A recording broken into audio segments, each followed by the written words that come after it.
I think again here there are two sources of instability in the case of the Sino-Indian relationship.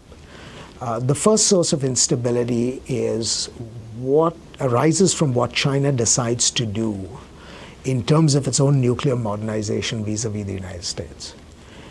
It's very clear that China does not consider India to be primarily a nuclear threat, although it is very conscious of the fact that India has nuclear weapons and therefore must be deterred.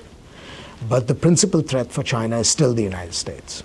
And so Chinese nuclear modernization today, which is aimed primarily at neutralizing US nuclear threats, will have a knock-on effect on India's own nuclear preparations.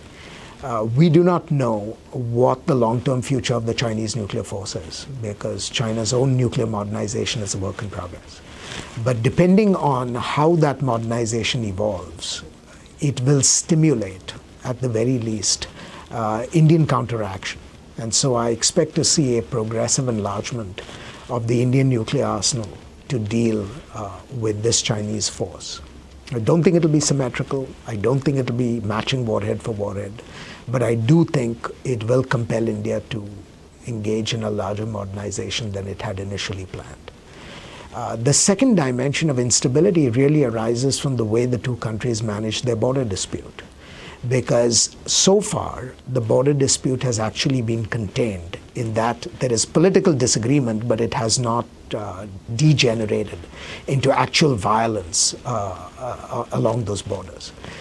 Should that change, and Indian and Chinese military actions along their borders result in actual armed conflict, even if it is small-scale armed conflict, I think it's going to change the Indian calculation and also the Chinese calculation with respect to both nuclear readiness and nuclear deployments.